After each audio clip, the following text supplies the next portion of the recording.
Hi, and welcome to today's episode of the VICTVS podcast, the place where we meet with friends and colleagues, as well as experts from a wide range of fields, to discuss important topics that affect us all as members of the connected global workforce.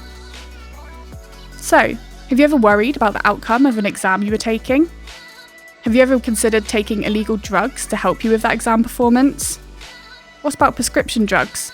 Or how about a herbal supplement? Or how about just a cup of coffee? With 10 to 15% of the UK student population estimated to have tried enhancing their cognitive abilities with one of these substances, we're here today with today's guest to discuss the complicated world of nootropics or cognitive enhancers. Dr Eleanor Dommett is a reader of Neuroscience at King's College London, as well as being the Deputy Director for Undergraduate Psychology. She has published work across the fields of neuroscience, education and technology, amongst others, and joins us today to discuss her research into cognitive enhancers within the UK university student population. So welcome, Ellie. Thanks for joining us.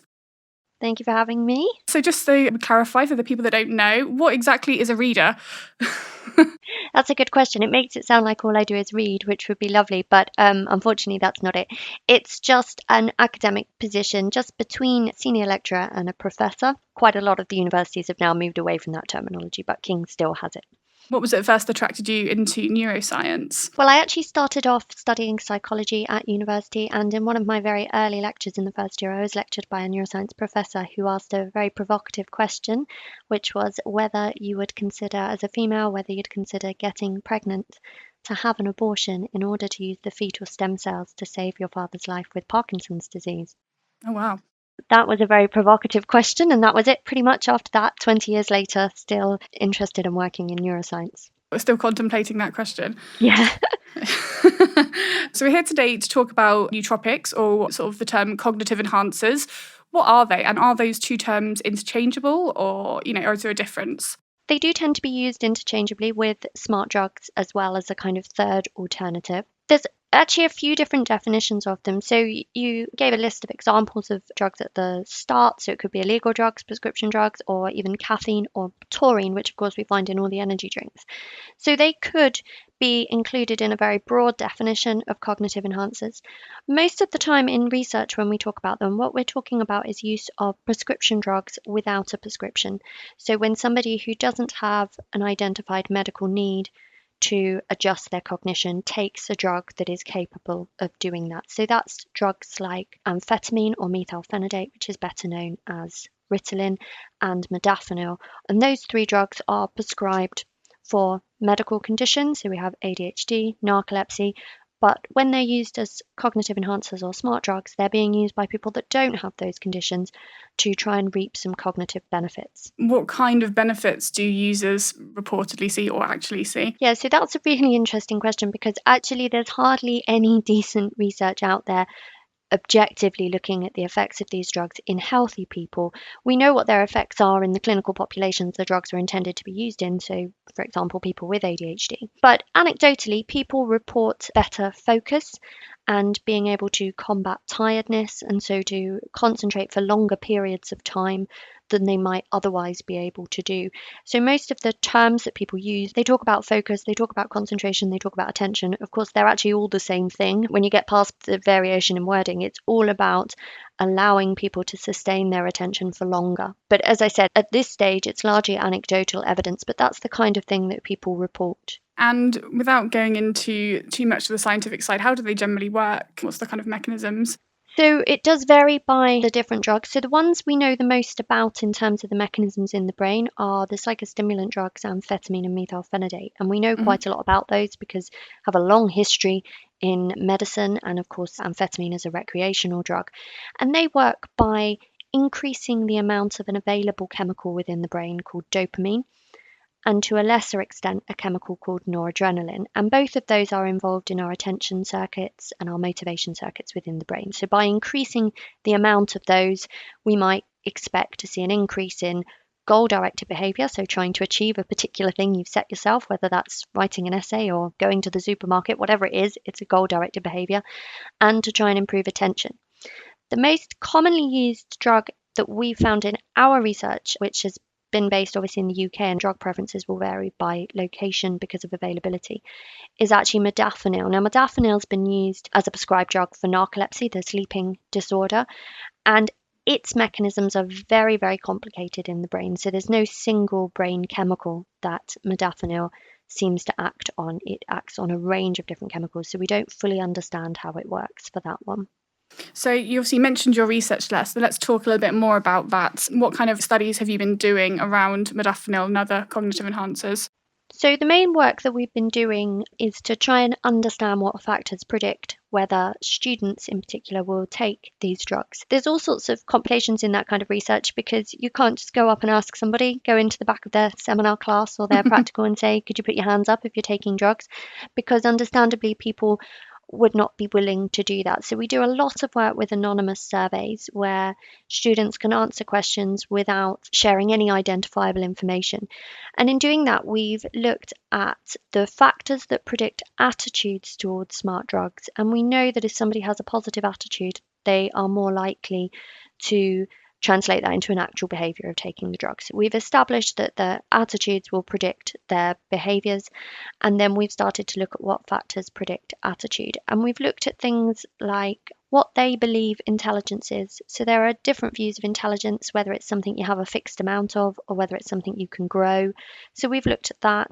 We've looked at morality views, because there are some very strongly held ideas that have already come out of research literature about whether it's fair to take these drugs. So we've looked at morality. We've looked at the approach that students take to learning. So if they study in a particular way, are they more or less likely to take the drugs? And probably the most extensive thing we've looked at is safety. So safety, of course, is a big deal in taking anything, whether it's a drug or a particular dietary supplement. People like to know if they're ingesting something that it's safe. So we've looked at safety beliefs as well and how they impact on attitudes to smart drugs. Earlier on, I've mentioned a statistic saying about 10 or 15% of UK student population have said they've used some sort of substance for enhancing their cognitive abilities. Is that reflected in the research that you've done, or is it higher, lower than that? Yeah, so our research would say somewhere between 15 and 20%, and that's for selective use of drugs, so not including things like caffeine. I think if you include caffeine or taurine, the drugs typically available in your drinks that you can buy at Tesco's or somewhere, that will be a much higher proportion. So we found 15 to 20% when we were just looking at the psychostimulant drugs, modafinil and beta blockers, which are quite common ones. We named 5 of the most common, and that was the proportion we got. But it is worth noting that the percentages or the prevalence of people taking the drug is known already to vary by institution. So research from America shows that the more competitive the institution, so the more selective, the greater the proportion of people that will take smart drugs. Okay, and does this sort of link back to your research in terms of what factors influence what their decision is to take the drug? You said about how people learn affects whether they choose to or not take the drug. Tell me more about that. Yeah, so we have looked at a range of factors, and the learning factor, interestingly, we didn't find any effects on their beliefs of intelligence. So whether somebody believed they had a fixed amount or not didn't affect whether they take smart drugs. But we did find that if they had a tendency to be what's referred to as a surface learner, that they were a bit more likely to take smart drugs because they had a more positive attitude towards them. So this is the person that says, well, I'll just do enough to pass. I don't need to understand it all. I just need to give an answer that's enough to get my 40%. Sure. So we did find that individuals that exhibited those kind of learning approaches were more likely to have a positive attitude. And we also found that people who, when you ask them to fill out surveys around competitiveness, people that came out as very competitive were also more likely to take smart drugs. So it isn't just about the institution being selective, it could be about an individual's competitiveness as well, although arguably competitive individuals might decide to apply for more selective universities. Would you say that students were using them specifically around sort of assessments and examinations where there are opportunities to be competitive, do you think? In our research, it's very difficult to map things to particular assessment periods because students have assessment all through the year, but obviously there Of are course. central exam periods. But we asked them to give us the reasons they took the drugs and to rank some reasons that we'd suggested. And the most popular one was actually the other category, the one we didn't give them. And they talked about things like reducing stress and combating tiredness, which you would probably expect to be greater during key assessment period, like exam periods. Sure. Okay. But they also talked about it being helpful to support learning. So that could happen at any time of the year. There are obviously a lot of kind of ethical considerations around the taking of these drugs as well, and specifically in regards to academic integrity. And I know your research has touched on that in terms of whether, do people see using these drugs as cheating the system? What are your thoughts on that? So unfairness, or a perception that it's unfair, is one of the biggest factors in predicting a person having a negative belief of the drug, which obviously is going to make them less likely to use it. And there's a lot of research still to be done in that area. So we know there are issues around the ethical practice. We know that people who think it's unfair are less likely to do it.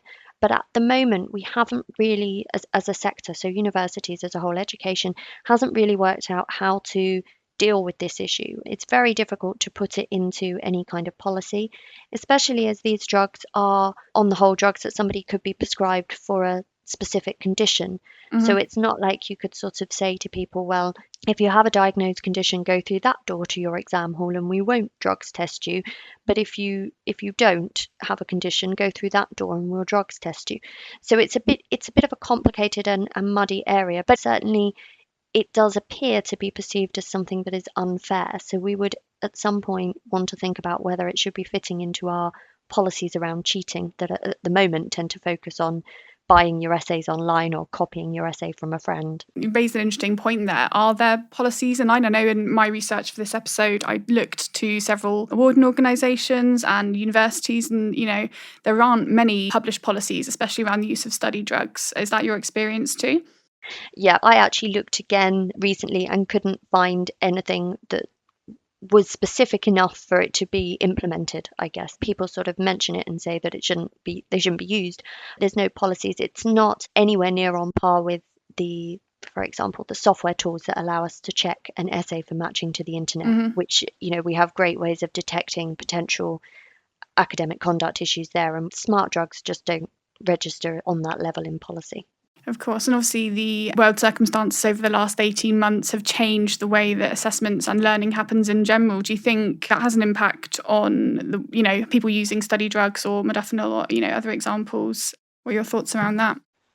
I imagine it could have had an impact in several ways. I mean, the obvious one is that while you're in lockdown, it's pretty difficult to get out and about and buy things. So it could have made it harder for people to buy their drugs. In many cases, these drugs are being bought over the internet anyway, so that wouldn't necessarily have impacted on actual access to them.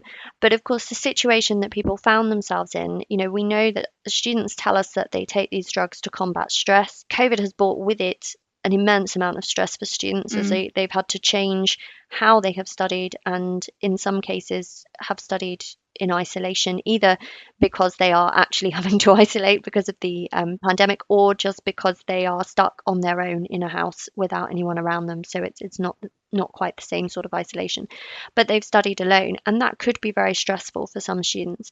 On the other hand, we've seen universities diversify their assessment.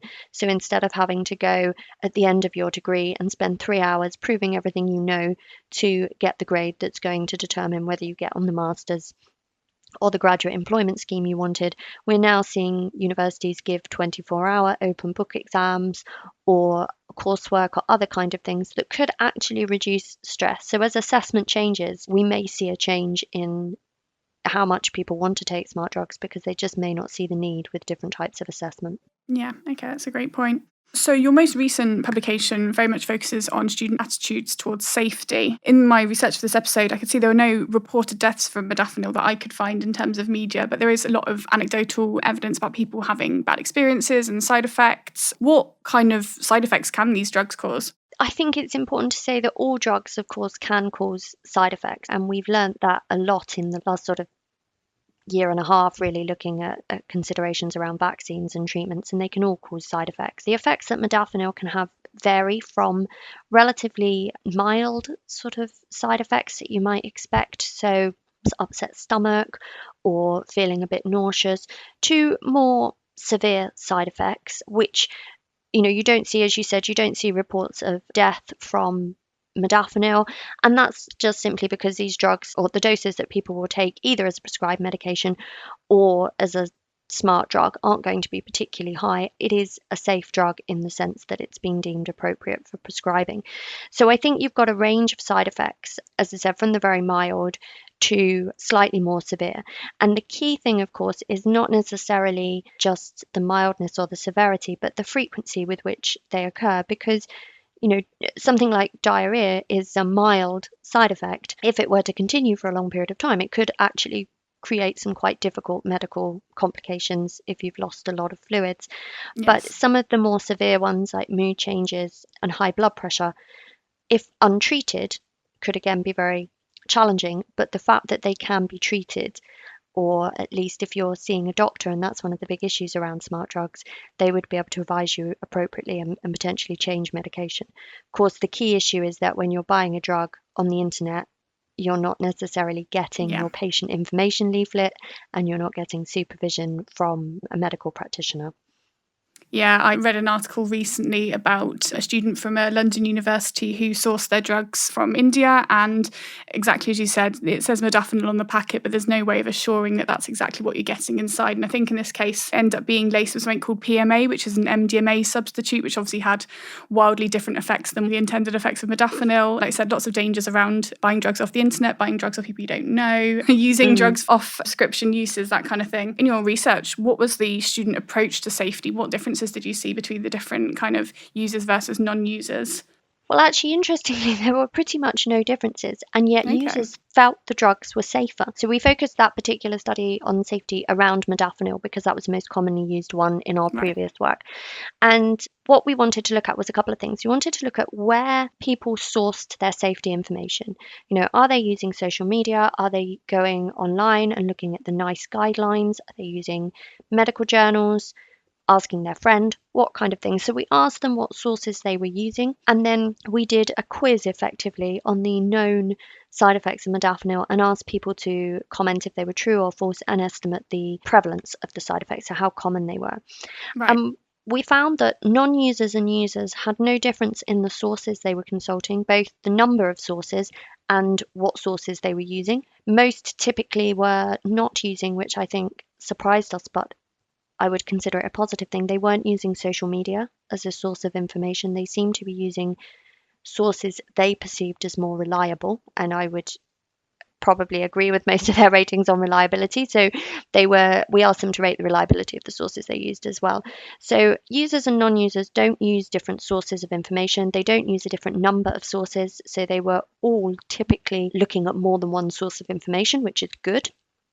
So they couldn't be accidentally misled by one incorrect source. But when you ask them the questions about side effects, the knowledge of the side effects of the drug was pretty poor for everybody. Okay.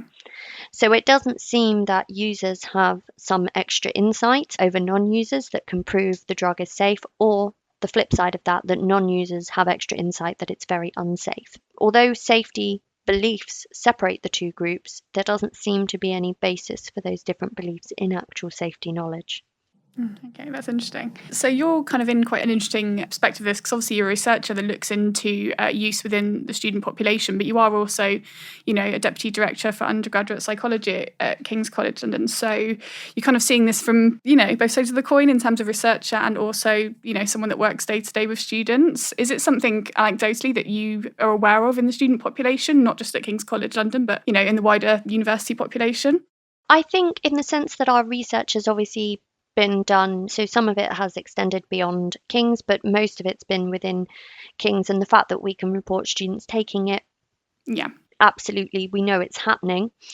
I've not had any students discuss issues around it with me, because obviously part of what you do as an academic is you might be a personal tutor and so offer Yes. pastoral support to students. But I think there's a much wider question around why students find themselves in a position where they would consider taking drugs to support their performance. King's is fortunate. We get very high caliber of students. These are some of the best students that we could find to study the discipline. And Mhm. it's a worry if they think they're only good enough if they take drugs to support their study. And so I think we need to look more broadly. So education needs to look more broadly at how students can be given the opportunity to shine rather than tested until they drop, Yeah. which I don't think is just higher education. I think it's all the way through. But yeah, we definitely need to look at students as whole beings and think about their lives and their studies and how we can make sure that they get the opportunity to shine without having to rely on something else. Should they choose to or not is a personal choice to some extent when universities can't implement policies around it. But it Yes, would be nice that we don't put them in a position where they would think they need to do that. I agree.